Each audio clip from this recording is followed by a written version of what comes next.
That only specifically to white people, or do you mean if they date an Asian woman or Indian woman? Is that still the same? Well, I got two answers. If we dealing with white people, right? Why would you want one of them after what they've done to us and continue to do? Because your white girlfriend's still a racist. She still doesn't value black life. You understand? That white man Serena Williams is married to, he don't value black life. You understand? That white woman that took $1 billion from Tiger Woods. She don't value black life. Now, how do we know that these people don't value black life? How do we know this? See, this is why, like I said, I like Umar sometimes and sometimes I don't, because this is the last guy that we need talking for us. This is ignorant shit here. You're just blatantly calling people racist who you don't even know. You tell you they don't value black life. How do you know this? But people sit up and listen to this shit.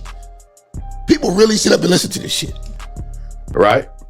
I could give you countless examples of people I've met in therapy who were called the N-word by white husbands and white wives. You understand me? White people who have sex with you. Didn't the slave master sleep with our mothers and grandmothers? So just because they land in the bed with you, what makes you think that they shed their racism? They don't. White people are racist. All white people are racist. The following program is rated TV MAL. It contains strong language and is intended only for mature audiences.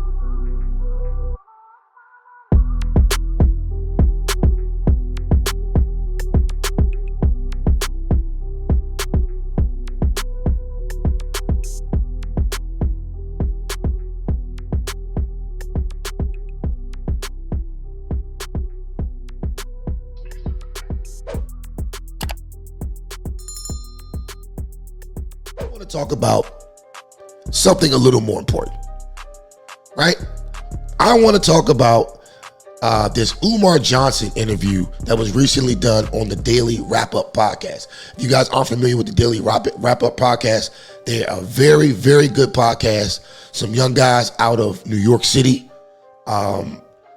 You've probably seen a lot of their clips on TikTok and Instagram. A lot of their little short clips go viral. It's three guys there, and they usually do interviews with 2 or 3 girls. Like I said, we've got some guys from New York. Once I play the video, you'll probably recognize them.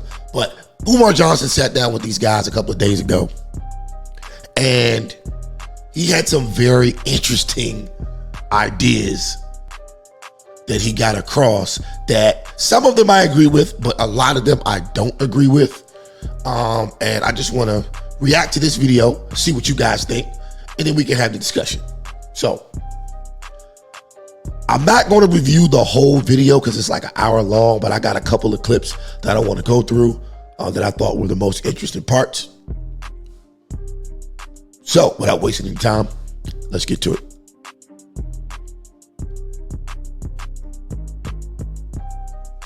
All right. Bear with me. One man show. You know how we going here. All right. All right, so we're going to start here. Dr. Umar Johnson on why dating interracially is a form of self-hatred.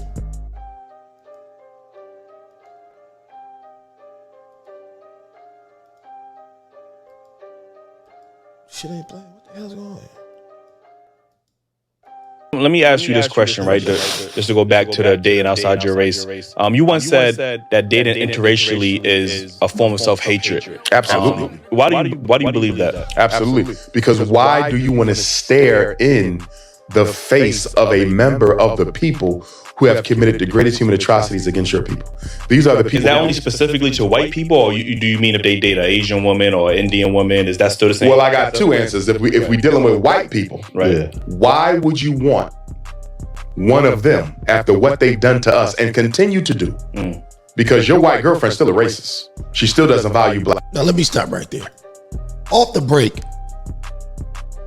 you can debunk everything he's saying. Now, he's saying he doesn't think that any black person should date or marry any white person or anything like that because of what they've done to us in the past. However, Dr. Umar Johnson never ever speaks about the fact that West African countries sold us to these people. They are the ones who raided villages, killed people, stalked people, ran up on babies, children, old people, and put them in bondage and sold them off to Europe. But yet, all he has is positive things to say about Africa, when literally they are the ones who sold us off. But that's his rationale for not dating interracially, because of what they did to us in the past. Let me ask you this question, right? Just to go back to the dating outside your race. You once said that dating interracially is a form of self-hatred. Absolutely. Why do you believe that? Absolutely. Because why do you want to stare in the face of a member of the people who have committed the greatest human atrocities against your people? And like I said, to reiterate, with that statement right there, then you're basically saying that we shouldn't date people who come from West African countries, because they were 50%, at least 50% liable for everything that happened. They knowingly and willingly sold us off. I did a show about this maybe about a year and a half ago when that movie The Woman King came out. I did a whole show where I brought up facts, everything. We brought up the videos, we brought up the documents. So if you want to check that out, look at my damn history on YouTube and you can find that video. But by his logic right here, we shouldn't be dating West Africans, which I'm not saying that we shouldn't date them, but by Dr. Umar Johnson's logic, we shouldn't date them because of what they did to us in the slave trade. Let's go. These are the people. Is that only specifically to white people, or do you mean if they date an Asian woman or Indian woman? Is that still the same? Well, I got two answers. If we dealing with white people, right? Why would you want one of them after what they've done to us and continue to do? Because your white girlfriend's still a racist. She still doesn't value black life. You understand? That white man Serena Williams is married to, he don't value black life. You understand? That white woman that took $1 billion from Tiger Woods. She don't value black life. Now, how do we know that these people don't value black life? How do we know this? See, this is why, like I said, I like Umar sometimes and sometimes I don't, because this is the last guy that we need talking for us. This is ignorant shit here. You're just blatantly calling people racist who you don't even know. You tell them they don't value black life. How do you know this? But people sit up and listen to this shit. People really sit up and listen to this shit. Right? I could give you countless examples of people I've met in therapy who were called the N-word by white husbands and white wives. You understand me? White people who have sex with you. Didn't the slave master sleep with our mothers and grandmothers? So just because they land in the bed with you, what makes you think that they shed their racism? They don't. White people are racist. All white people are racist. All white people are racist. No exceptions. They may not all be bigots, but they're all racist. Let's go back. He just said this shit. Let's go back. What makes you think that they shed their racism? They don't. White people are racist. All white people are racist. There's no exceptions. They may not all be bigots, but they're all racist. They all want their people to dominate unfairly the resources, the opportunities, and the privileges of this society. So let me stop him right there. So all white people are racist. Now, this is very, very dangerous rhetoric. And this is one of the main reasons I stopped listening to these conscious cats. Never forget that this is America. Never forget that this is America and everything is for sale, including the never-ending carrot dangling on the stick. The carrot dangling on the stick, the goal that you guys like to call black liberation.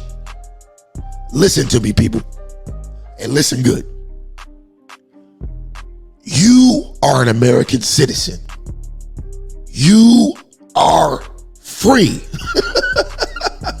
You're free. Say it with me.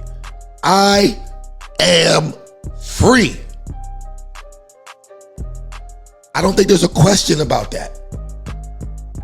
And if you disagree with me, I'll put the link in the chat. If you're not free, let me know if you're not free. And I can prove to you that you are free. Number one. Number two, this whole theory about all white people being racist. That's a super reach. That's a super reach and that's a super grift. because he knows that strikes people's emotions. It gets people riled up, and it gets more donations in his pocket. Do you all understand? Like, let's talk real. Most white people are not thinking about you. Most white people are not thinking about you. They got way bigger problems to deal with right now in the world than us. A group of people with basically no money and a bunch of baggage. They got way more problems than us. Way more problems. Like, for instance, as we speak, half the white people in America are beefing with the other half in a culture war that was most likely started by China.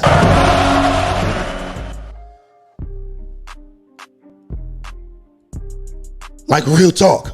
So if you think that they're sitting up worried about us all day, now granted, you got your crazy niggas like Dylan Roof out in the sticks somewhere watching 4chan all day who might get strapped up and go shoot up a grocery store or shoot up a church or something like that. You got your crazy motherfuckers out here, but you got crazy motherfuckers like that in every race.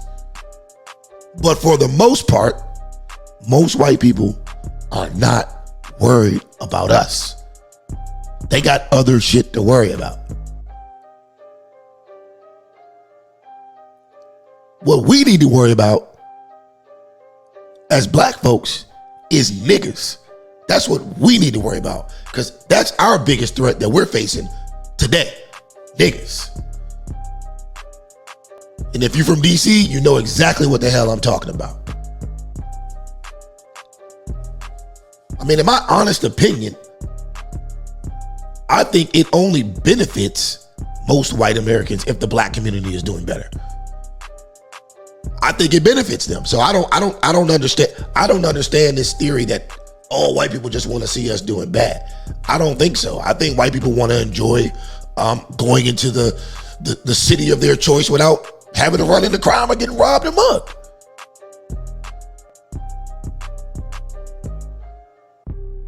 If our neighborhoods are doing better, that's more safe places people can go to enjoy themselves. Hell, in Washington, D.C., you can't even enjoy a fucking Nationals game without niggas shooting shit up.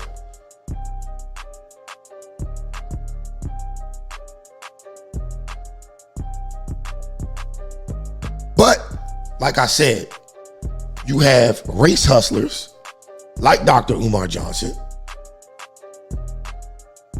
who want to shift the blame and not really talk about the real problem. Because if you solve the real problem, there's no need for Dr. Umar Johnson. If you can no longer blame other people for your problems, then you don't need a person like Dr. Umar Johnson. He's unnecessary at this point. And that's no shade to him. Get your money. Get your money. Let's go. So what, Every white person. What about the people that just say love is love, right? Who believes love is love? I mean, that's most people's answer. That might be most black people. Love ain't love for most white folks. Everything white people do has a political purpose. Everything white people do has a political purpose. Ain't no love is love with white folks. Would we be considered racist if we only date within our race? No, that's what you call race loyalty. And racism is a group system. Blood clot. This nigga crazy. Yeah. Of exploitation, discrimination, oppression, bias, where one group seeks to deny all members of another group their fair share of resources, opportunities, and privileges. You know why you can't be a racist? You don't own a damn thing white people need in order to live. True. White people need you for nothing, but you need them. Now, that is a fact. Like I said, some things I disagree with Umar Johnson about. There's some things I agree with him about. Now, I do believe that black people can be racist. I think that's, to say somebody can't be racist, I don't know. That's kind of wild. But he's right. We need them. They don't need us at all. And real quick, if anybody wants to join the conversation, I'm putting the link in the chat as we speak. And I'm going to pin it to the top. So if you want to join in, click the link. I'll let you in.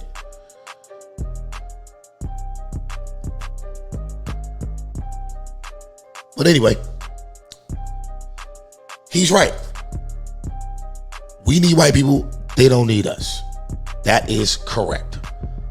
But here's my argument with that. If that's the case,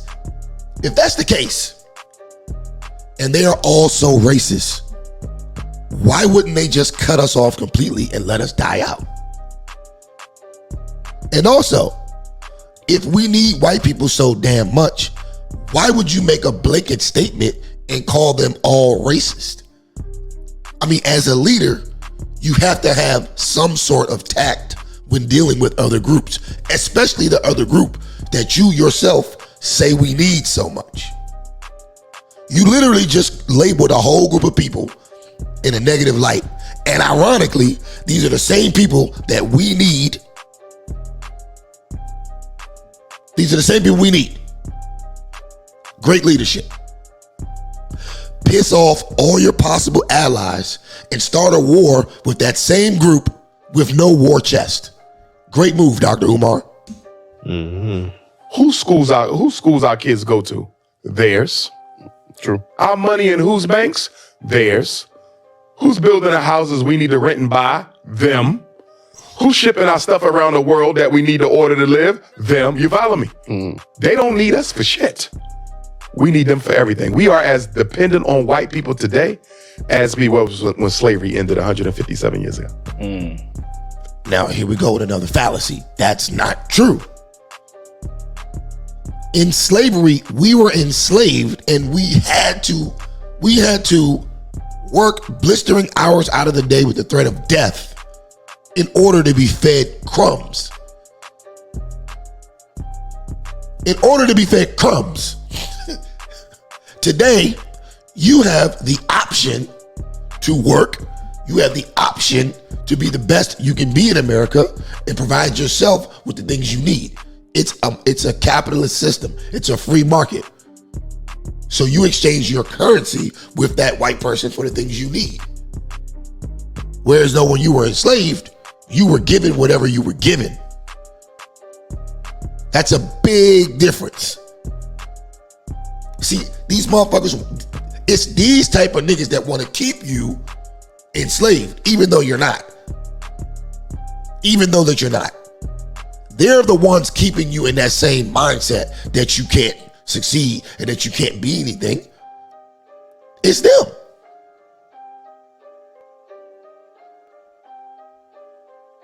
But let's go. Let's continue. So, in my opinion, if you talk to an integrationist, and say, how far have we come since slavery? Oh, we've come very far. We got a black president. Now we got a black vice president. We got a black Supreme Court justice. We got about 10 black billionaires. We got about 100 black millionaires. Ain't shit changing. Because their definition of progress is based exclusively on superficial assets. Now I agree with him there. See, Dr. Umar Johnson be right and then he just goes left and be totally wrong. Yes, he is right about that. Integration was the worst thing to ever happen to black people because it was a money move. It was a money move. All the money that we were making in our own communities and spending amongst each other suddenly came to a halt and went straight to another community. That's what integration did. So I agree with Dr. Umar Johnson right there. But I'm pretty sure he's going to fuck that point up in a few minutes. Are you following me? And that's the integrationist. Now you come to me, the nationalist, the Pan-African nationalist. How much progress have we made since slavery? Let me stop right there. And if anybody's a Pan-Africanist, if you'd like to hit the link, join the conversation, that's fine with me. But I think Pan-Africanism is the most worthless shit a black American could ever be involved in. Why would a black American want to be a Pan-Africanist? The only people who benefit from Pan-Africanisms are the people from Africa. They're the only ones that benefit. What do black people benefit from Pan-Africanism? Do we have dual citizenship in any of these countries? Do we have access to any of the resources that they have in these countries? No. They're breaking they are making deals with India, Russia, and China. They ain't making no deals with us. What the fuck I'm gonna be a Pan-Africanist for?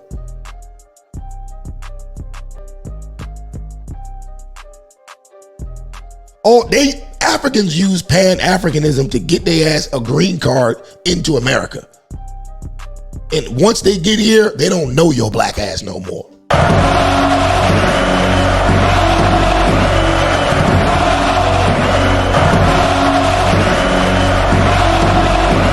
But anyway, let's continue.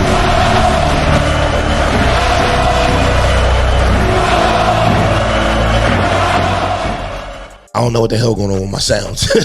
I try to cut that shit off. But anyway, yeah, they don't know you no more. So all that Pan-African shit, man, miss me with that. Zero. But Dr. Umar, how can you say that? Black people got master's degrees, doctorate degrees, houses in white neighborhoods. We own our own businesses. We got millionaires. We got tech companies. Here's my question. To what extent are we now in a better position to protect and dictate the lives of our children today than we was when slavery ended? Let me ask it another way. We're definitely in a better position to do that. We're not enslaved. We have the freedom to teach our kids what we want to teach them. We have the freedom to make what we want to make out of ourselves and be what we want to be. So we're definitely in a better position. Like I don't even understand how this was even a question or a point he was trying to make, because it makes no fucking sense. It makes no fucking sense.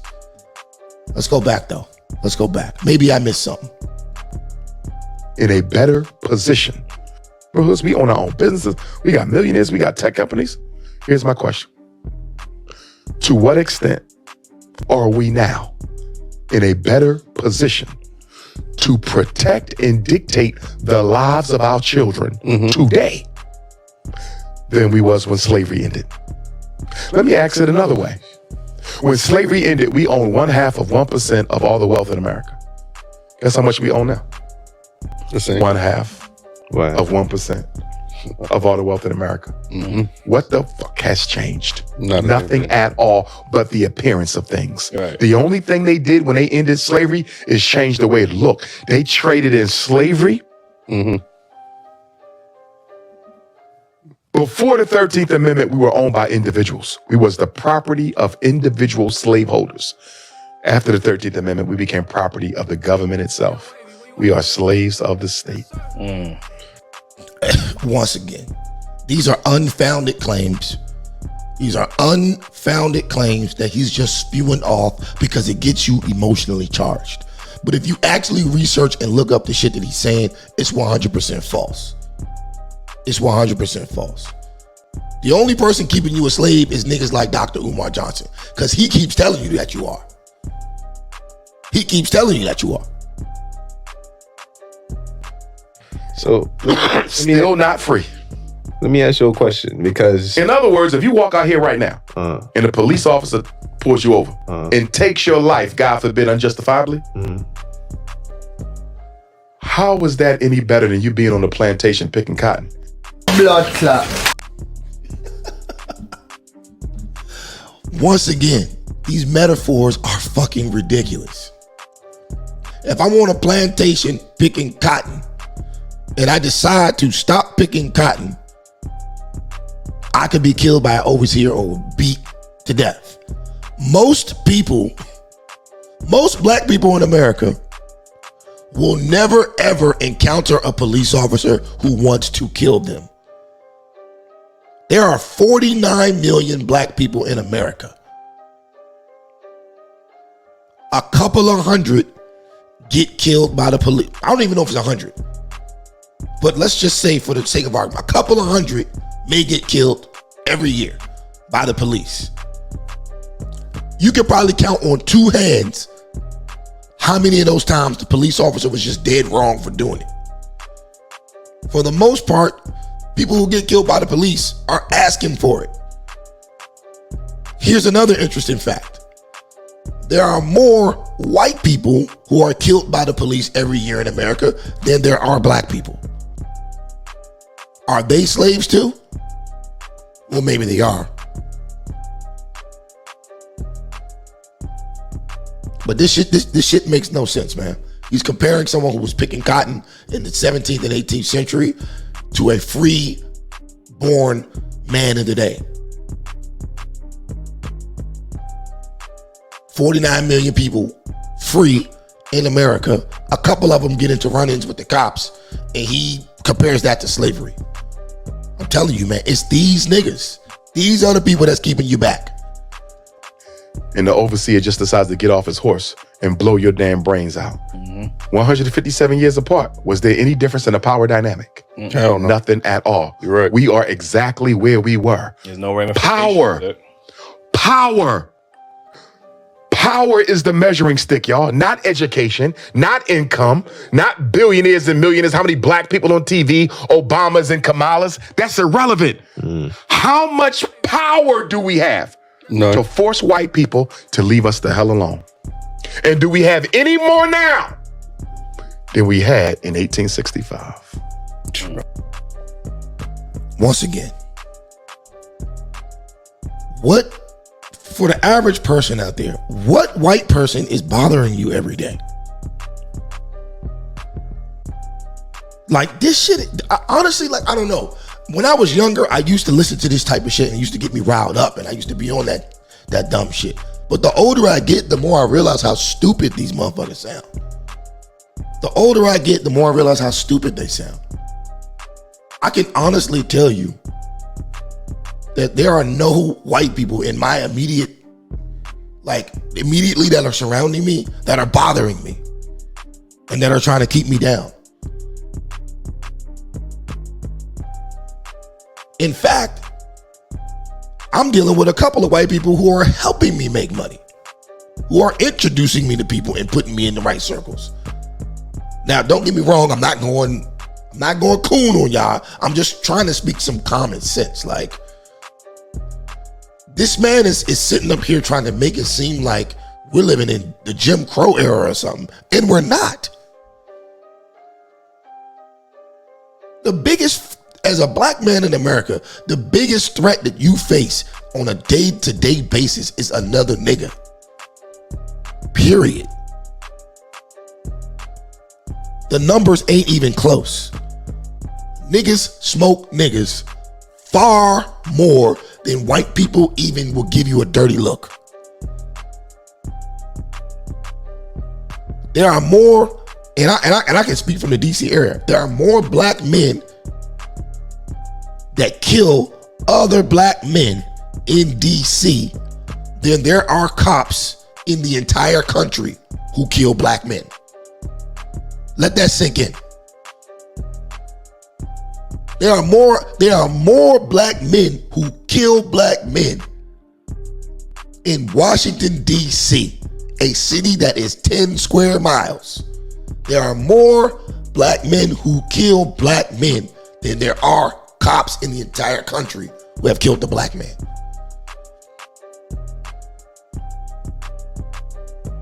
So let's just be realistic about this.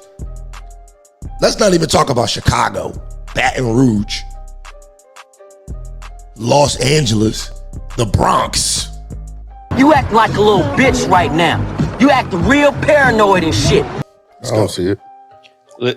Moving. Wait, hold on. Let me ask a question real quick, because a lot of people say that Obama got in office and he did nothing for black people. Do you think he had the power to do anything when he was president? I want to ask a question before that question. Do I think he had the power? Yeah. Yes and no. Major changes, he didn't have the power. Right. Minor changes, he did. I agree with Umar Johnson right there. For example, Barack Obama could have got us more black teachers. Barack Obama could have did something about the special education exploitation of our children. He could have done something about the suspensions and expulsions.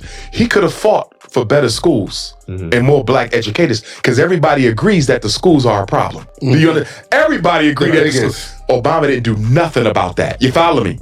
He could have done something about black homelessness. He didn't. Now, for the black middle class, he threw them a couple bones and allowed them to buy a house and that kind of shit. First of all, okay, this is besides the point, right? I got a question for y'all.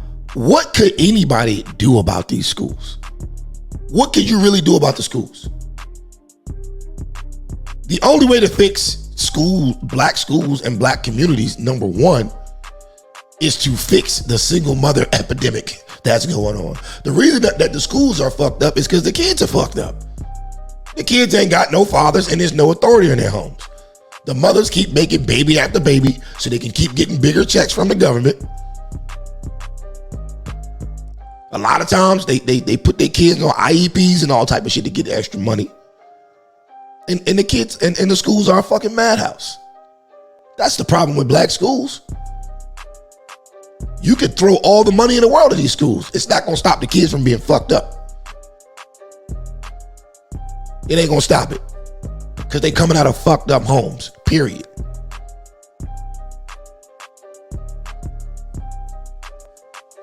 You consider that progress, right? Right. But overall, did he systemically change anything for black people? Not at all. But did he systemically change anything for gay people? Hell yeah. Hell yeah. Shout out to Daryl Quick. He says, DQ, he says, your local councilman / woman and mayor can do more for the schools a lot sooner than your president. I doubt that. They can't do shit. They can't do shit. You know what you can do? Stop incentivizing these women to have more babies without a husband. That's what you can do. Hey, but that's on y'all. My kids are in private school. But don't you think it's easier for one to do that because of the power that they possess? Because of, you know what I mean, there's white people, Asian people that's in that community. Okay, possibly, but here's my question for you then. Let's say Obama had no power to change nothing. Let's just say that. Mm-hmm. Then why would you vote for him for your presidency? I was ignorant to how that whole system worked. When I first voted, I just turned 18. You know what I mean? So as I'm learning more, I realized that it goes through a vote and you need certain seats, people in these seats to push bills through. He didn't have that. Even Biden now, where we voted in these seats, he's still not doing nothing for black people. But you know what the difference is? Presidents have executive privilege. Barack Obama could have signed executive orders to do things for black people that he did not do. That's a fact. So I'm gonna get to the next clip because they pretty much talking about Barack Obama for the rest, and I agree with him on that Barack Obama shit. Barack Obama was a piece of shit for sure. All right, so let's go. How do we bring value back into our vote? Yeah, because you have to organize it along racial lines. I thought it was disrespectful. Get out the Democratic Party. When Joe Biden, when he was asked by Charlemagne, why should black people vote for you? And he's just like, well, if you don't vote for me, you're not black. Like that wasn't an answer. He just was like, yo. It was disrespectful, but you know why? And he didn't get no flack from it. He didn't. But you know why he was comfortable enough to say that? Because the Democratic Party has owned the black vote since 1933. That's correct. This is 2023. So in another 9 years, we would have voted Democrat for a century. What have the Democrats done so great that we owe them our vote for 100 years, brothers? 100 years. I agree with him. Totally right there. He's right, but he's going to fuck it up again. He be right, and then he just fucks it up. 100 years. Great question. You see that? Get out to your question. Get out the Democratic Party. Get out the Republican Party. Black people need to become independents, and we need to run and finance our own independent candidates. Now, here we go with the foolishness.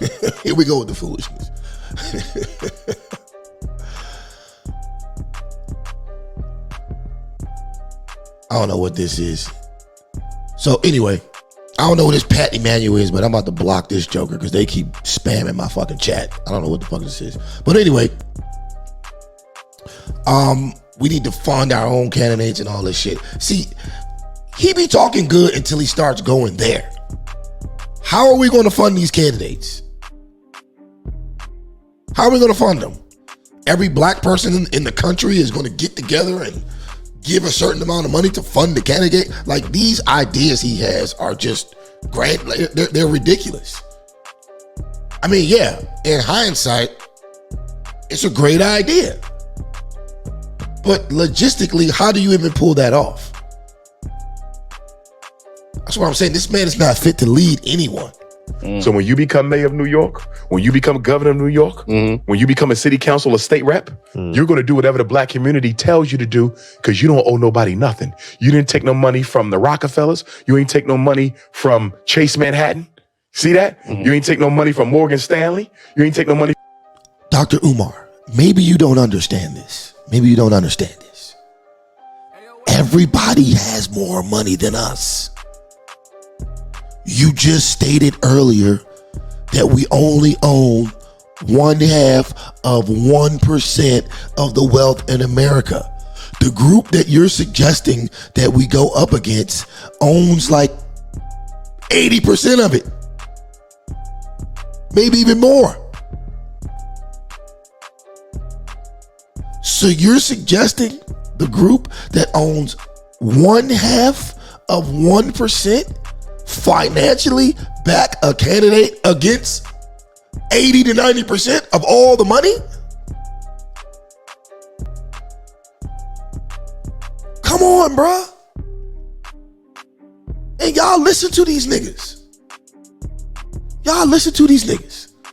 Collectively, and I talked about this a couple shows ago. Collectively, black Americans are worth about 400 and some change. About 4 trillion and some change, right? Almost 50% of that 4 trillion, the $4 trillion that we're worth in America is in pension and retirement funds. Meaning, once your grandmother and your mother, your grandfather and your father, once they all die off, half the wealth is going with them because you can't transfer a pension to the next generation. Half the wealth is going with them. So where are niggas getting this money to? Niggas can barely pay their light bill. You think they're gonna put together some money to give to a politician? I mean, damn, Umar, you act like you haven't been around niggas for the past 40 years.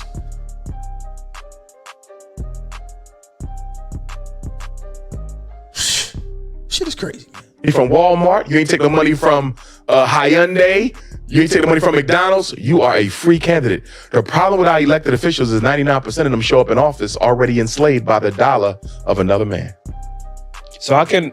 We up there celebrate, oh, he's the new mayor of New York City, like the guy y'all got now? Ain't he a former police officer? Yeah. What we vote for him for? He's a damn cop. No disrespect to him, he might be a nice guy. But you fraternal order of police? His color's blue. So, thank you. So what we vote for him for? Because black people love to be oppressed. How can an independent party win them? Because if... You don't need to win. In fact, you don't even need a party. You just need an independent political union. In other words, let's say we a numerical mind. Okay, before he gets into this political music, this is what I want everybody to do. Everybody watching right now, first of all, I want you to hit the like button. Second of all, take 15 seconds to grab yourself a drink because I'm about to pour myself one. Any attempt to restrict drinking and driving here is viewed by some as downright undemocratic. It's kind of getting common is when a fella can't put in a hard day's work, put in 11, 12 hours a day, and then get in your truck and at least drink 1 or 2 beers. They're making it laws where you can't drink when you want to. You have to wear a seatbelt when you're driving. And pretty soon we're going to be calm this country. All right. Got the good old Japanese shit. Hold on. You know what we on. We on that Suntory. Let's go. Let's get it. All right, now let's listen to this ridiculous shit that Dr. Umar Johnson has to say about a political union. Minority, right? Right. We could run an independent. We never gonna win because whites got more votes than us and Latinos now got more votes than us, right? Yeah. We didn't have to win. We're going to leverage our votes. We're going to have a political town hall meeting with all the major candidates: Republican Party, Democratic Party, Libertarian. Listen to how ridiculous this sounds. So all the black people, I think he's talking about, like he was using New York as an example. So all the blacks, the 4 million blacks in the New York area, or however many blacks there are going to get together. Oh shit. Let me rewind it, man, because I got to make sure I'm hearing this right. Let's go. Here's Dr. Umar Johnson's solution. We're going to have a political town hall meeting with all the major candidates. Republican Party, Democratic Party, Libertarian, Green Party, right? You say, hey, this is New York City. We got 4 million black votes. And we putting them all in one place. We are not splitting. So, Dr. Umar is professing to you that he can get all 4 million black folks in the New York area to get in one room and think in unison,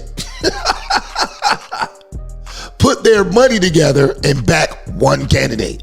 This is what Dr. Umar Johnson, this is his solution. This is your leader. Blood clot. Do not divide the black vote. Put it together. We're going to ask y'all some questions. After y'all leave, we're going to talk about y'all behind y'all back. We're going to have a big community town hall debate. But when we walk... Big community town hall debate with 4 million motherfuckers. Blood clot. Walk out of here. We agree that majority rules. Right. And whichever one of y'all we vote for, that's who's going to get the votes. And if you do not deliver on what you promised, very next election, you're gone. They're going to have to deliver. Can they survive without your 4 million votes? Hell no. Hell no. That's why they say save us for the end and start absolutely shit to make us Listen, happy. Here's what y'all need to understand. Nobody wants an organized black vote. Let me say that again. No black governor candidate wants an organized black vote. No black U.S. Senate candidate. No black U.S. rep. No state rep, state senator, city council. Nobody, black or white, in politics wants an organized black vote. You want to know why? Because you now got the power to hold them accountable. If we was organized, your mayor would have to go to war with the police department on our behalf. He wouldn't have a choice, or he's going to be unseated. Right. Do you understand me? You think he wants y'all to be organized? These handkerchief head ass black politicians who don't fight for us and these governmental systems, do you really think they want your vote to be organized? You will make them turn their slave master into an enemy. Do you think that's why they give women and trans people so much leverage when it comes to like separating them from an actual like black man or the black family? Yes. I do think they want the black female vote because she's the biggest constituency in our community, right? Brothers don't vote, brothers in jail, brothers know the vote ain't gonna mean shit until we organize it. So yes, they would rather have a black female vote than a black community vote, hands down, because black women vote more than black men. That's a fact. And that's why we need our sisters to come back into the fold and say, you know what? We're not voting as women. We voting as black people. And we voting with our men. Do you know how powerful that would be? Right. All right, this nigga's crazy. This nigga's crazy. I mean, he has a wonderful imagination. He has a beautiful imagination. But as a leader, this guy can't be serious. None of these grandiose ideas he has is practical in real world. It's not practical.